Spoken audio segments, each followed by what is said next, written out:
Welcome to the Savvy Shopkeeper Retail Podcast. I'm your host, Kathy Cruz. Just like you, I'm an independent retail business owner. I love the home decor and gift boutique I co-own with my sister, but I don't want it to consume me or my life. Join me each week as I share lessons learned, helpful tips, and valuable information for your retail business and life. Whether you're buying your products or making your products, whether you're a $25K business or a $2.5 million business, I'm on a mission to help indie retailers work less, profit more, and grow. Let's get started on today's episode. Welcome to episode 195 of the Savvy Shopkeeper Retail Podcast. Do election years affect retail sales? I'm your host, Kathy Cruz. The burning question, right? My intention for this episode is to address this topic early. So about one full year in advance, because I know this will come up so much in the next 12 months. A special thank you to Master Shopkeepers member Julie for suggesting this podcast episode. This one made me work a little, and I genuinely appreciate it. There are many small business owners, in particular independent retailers, who 100% believe retail sales dip in presidential election years. Like they would swear by this stat. They believe it to be fact. I recently ran a poll on Instagram asking the question about retail sales in an election year, and more than 2/3 of the people who responded said yes, retail sales go down in an election year. Instead of believing it myself, I decided to go to the data. If you say data, that's okay. I say data. I say this often, and Master Shopkeepers members know this. It's important that we make decisions in our businesses based on facts, on real numbers, not emotion, and definitely not word of mouth or rumors. So I'm digging right in with this episode because the data says it all. Shout out to my husband for helping me with this as I was trying to craft and outline this podcast episode.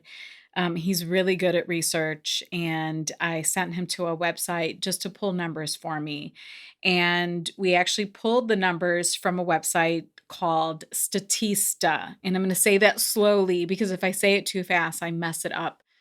Now, Statista is an online platform that specializes in data gathering, and they pull the information from reliable sources. Everything I read about Statista seemed to be good. So this is what I wanted to compare when I was looking at numbers. I wanted to compare total U.S. retail sales the year before presidential elections versus total retail sales the year of presidential elections. And when I say retail sales, this is all retail in the U.S., not just independent retail. I personally don't know of a source for information that separates, let's say, for instance, big box retail numbers from independent retail. If somebody knows about a source for that, I would love to know about it. Please DM me on Instagram. My username is @SavvyShopkeeper. So we know the last presidential election was held in 2020, right? That's just common knowledge. And when I compared 2019 sales, it was 5.4 trillion in retail sales. Yes, trillion. Probably takes you a second to wrap your brain around that number. But in 2019, it was 5.4 trillion. And when I compared it to 2020, the election year, it was 5.5 trillion. So retail sales increased. The election year prior to that was in 2016, and when I compared 2015 to 2016, retail sales increased. The election year before that was in 2012. When I compared sales from 2011 to 2012, retail sales increased. The election year prior to that one was in 2008. When I compared 2007 to 2008, retail sales did decrease. However, this was the year of the Great Recession, and it actually didn't decrease as much as you would think. Each of those years had over 3.9 trillion in sales. If you visit the show notes for this episode at savvyshopkeeper.com/episode 95, we will have Statista linked. We will have the sales numbers that we pulled for each year that I just talked about. And I will also have some articles that I'm going to reference in a few minutes. I will have everything linked so that you know the source of information, where I'm getting everything from. What's important here is answering the question in this podcast title, right? Do retail sales decline in election years? And the answer for the past 3 elections is no. This episode is brought to you by my free resource, Open a Brick and Mortar Retail Store Checklist. If you're feeling overwhelmed, I get it. Get my checklist to help you get your thoughts and to-dos organized. Organized by topic, this checklist is the list I wish someone would have given me many years ago when I opened. Visit savvyshopkeeper.com/open checklist, all one word, savvyshopkeeper.com/open checklist. Sign up for my newsletter to get the checklist.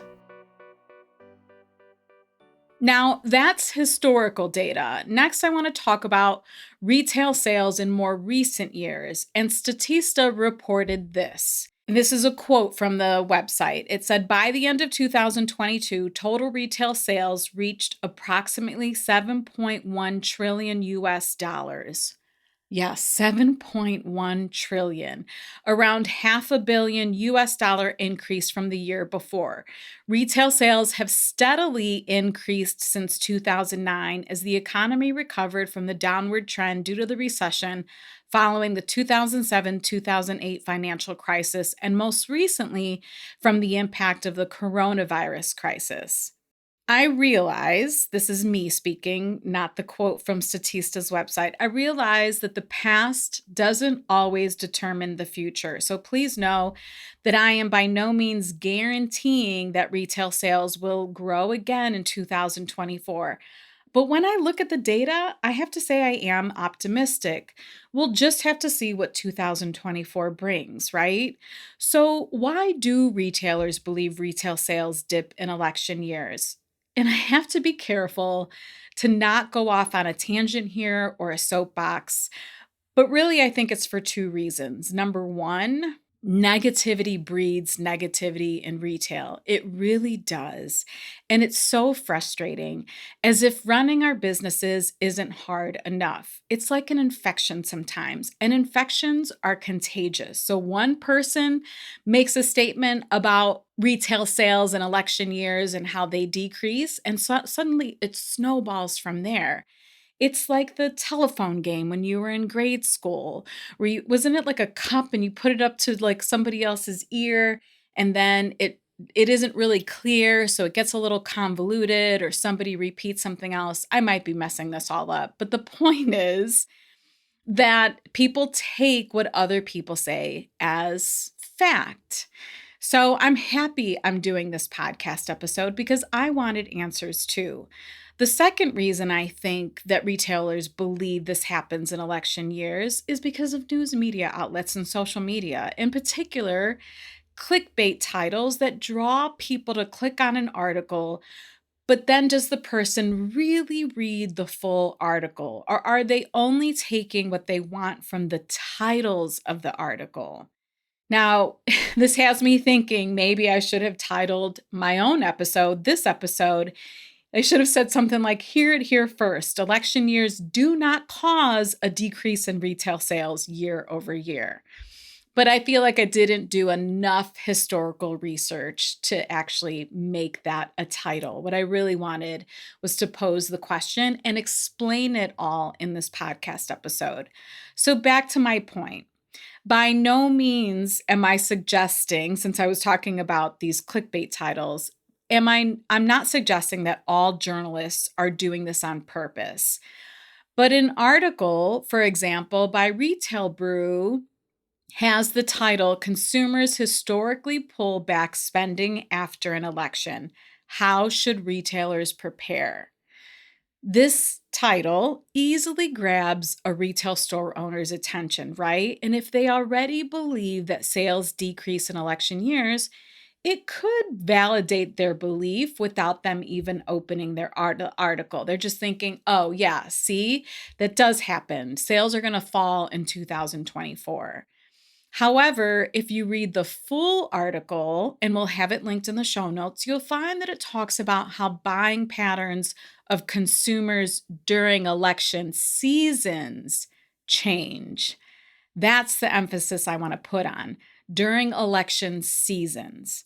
Now, I did a lot of research for this episode because it was important to me to know the truth.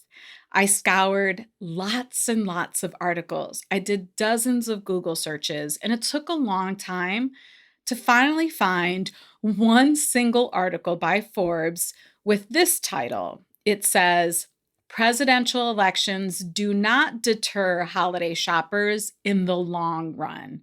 Finally, I thought, after probably 2 months of prepping for this podcast episode, finally I felt there was a title for an article that felt in line with the facts. I want to stress that both articles, if you open them and read them, they had similar messaging, that the shopping habits of consumers, it dips and it changes around election time.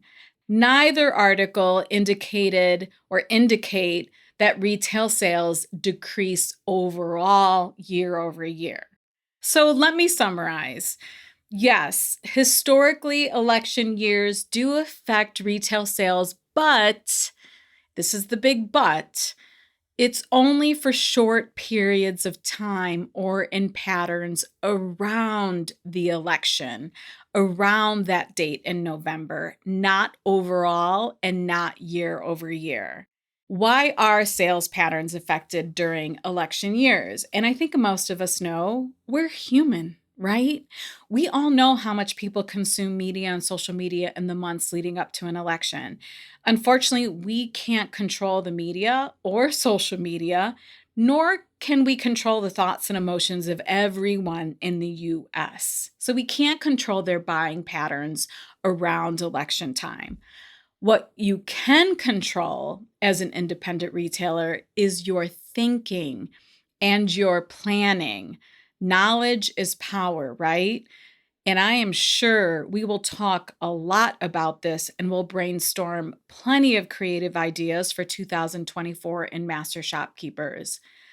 So now that you have a factual answer to this question, do election years affect retail sales? What can you do to set you, your mind, and your store up for success in 2024? It might mean some creative planning, mostly around the election season. And if needed, if something else happens in 2024, where maybe we do start to see a trend in a dip or in a decline in sales, then that just means it's time to get creative, right? That's time to do what we do best as business owners, as small business owners. So hopefully this episode helps you prepare no matter what happens in 2024. If you found this podcast episode helpful, please share it with a retail business friend or leave me a rating and a review on Apple Podcast. I genuinely appreciate it. If you want to see the show notes to this episode or find links to anything I mentioned, and I did mention quite a bit, including the data, you'll visit my blog at savvyshopkeeper.com/episode 195. That's savvyshopkeeper.com/episode 195. Until the next episode, be savvy and boss up.